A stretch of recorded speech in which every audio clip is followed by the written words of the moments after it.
This video is sponsored by Squarespace. More on that later.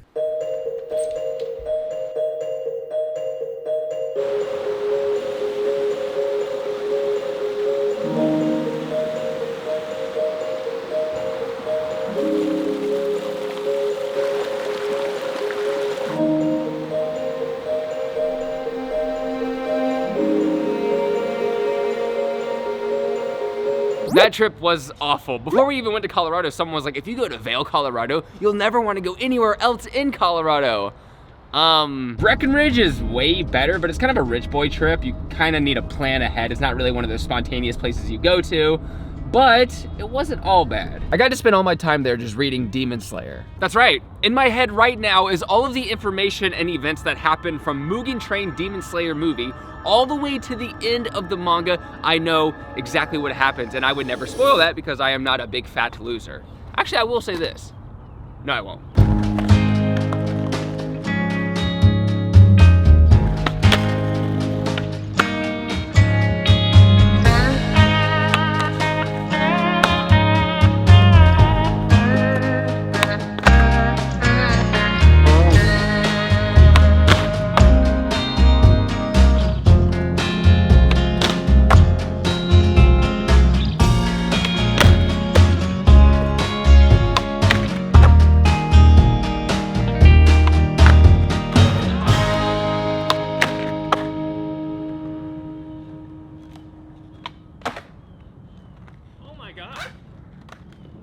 I am very stoked. I'm so stoked, holy crap. Today we're gonna have a fun day, but I'm literally scheduling in to watch anime because all I do now is listen to people talk about anime, which I'm obsessed with, alarmingly so. So strangely enough, I thought I'd use today to talk about 3 anime I've been obsessed with recently and 3 YouTube channels that I've also been probably more obsessed with. Faina the Pirate Princess. Samurais and pirates, need I say more?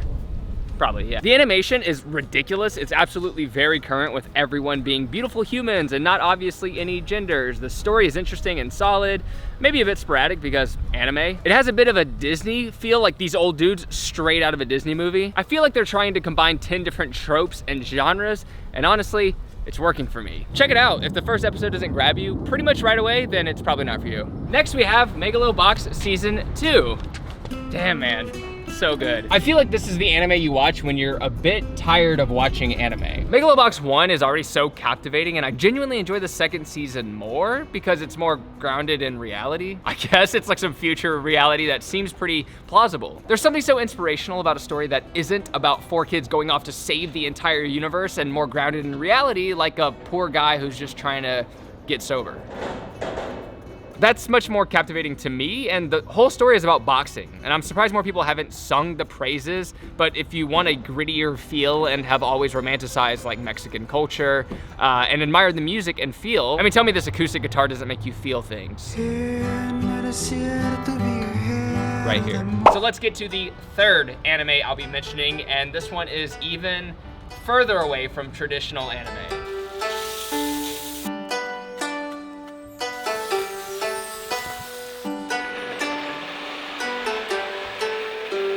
Now, number 3 is 13 20-minute episodes. It wraps up perfectly, or actually surpassed my expectations. So it's obviously not very anime looking, but it is very Japanese because it's based in Tokyo. It's about a quiet taxi driver with no family and the interactions he gets into and the connections those interactions end up having with each other. It basically shows the evolution of mundaneness. It's a terrible way of explaining. The conversations seem uneventful, but every mundane conversation leads to this bigger picture, and just like the unveiling of everything is so satisfying, and it gets just more exciting per episode. If you just want a full, quick story, this is the perfect anime to watch. You will be very satisfied, and it's, 13 20-minute episodes. How long is that? Math. Initiate. Don't know.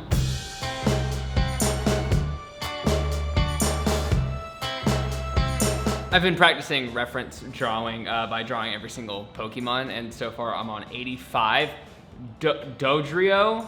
I'll be honest, I played Pokemon, and as I'm going through this, I'm like, I don't remember Dodrio. Unfortunately, I've been feeling a bit like I've been wasting time by watching content, which is absolutely stupid. Anime sparks things in my brain that not much else does, and I'm always thankful by the end of it, but I also love getting closer to my goals, which is probably why I'm making a video about anime, because it feels like in some weird way I'm monetizing the fact that I'm watching anime. I don't know what that means, but there are things that actually give me a similar feel that you don't technically have to watch. And if you're like me, there's a lot of things in the day that you just kind of have to get done.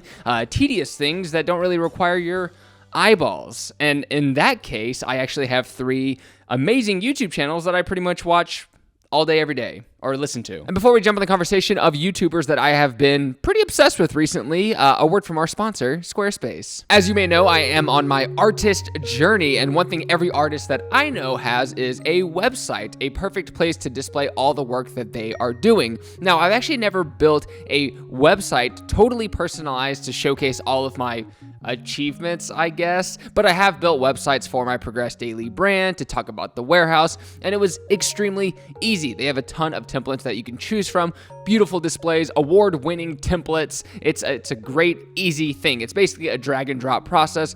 Anyone out there who wants to start could start so easily and figure it out. It's very intuitive, and there's a lot of elements that they're adding all of the time. They recently added a membership program, so kind of like Patreon, where you can actually have people pay for certain blocked content, and then once they, of course, pay for it, then they get the content, and they're doing things like that all the time. So they're basically building their own like social media sphere within.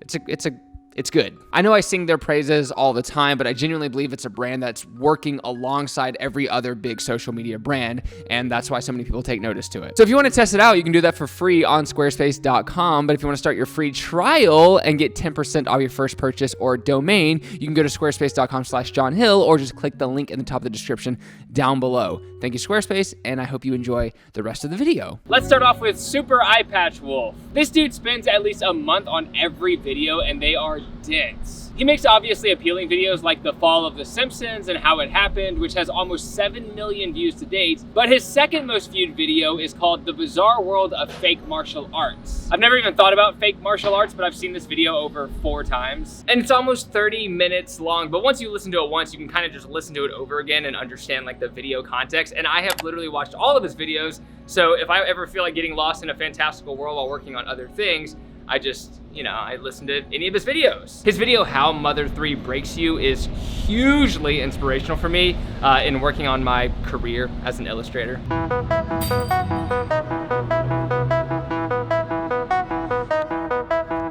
Second, I would recommend Ahoy. Okay, to be honest, before this video, I had only seen his video about Monkey Island, but it's over an hour and 14 minutes, and I've watched it over 4 times. It's very good. He just goes super in depth about these little nuances in games that you may have never noticed, like exploding barrels, etc. And I feel like anyone could watch it and be like, because with someone like me, I've been more interested in the behind the scenes of how entertainment is made than the actual entertainment itself, which is, why this video is being created, because I would rather watch people talk about anime than watch anime, I feel like. But I love both so much. Which leads us to our final YouTubers, the ones that you saw in the thumbnail, Trash Taste. Okay, I've never really felt like I was on the fan side of a parasocial relationship on YouTube. Usually I watch content and I'm like, wow, that was cool, and I move on. This is kind of embarrassing, but this is kind of what the climactic ending of this video is about, is the fact that sometimes when I watch these dudes talk, I literally have a realization where I'm like, oh, whoa, these actually aren't my friends. Like, these dudes don't know who I am, and I know so much about them from listening to so much of the podcast that it feels a little creepy. And that's how I felt until I sort of looked at how their fan base is, and then PewDiePie uploaded a video. But I listened to the Trash Taste, and I feel like I've listened to that more than I've hung out with them, and it makes me feel like I'm like some weird obsessive fan or something.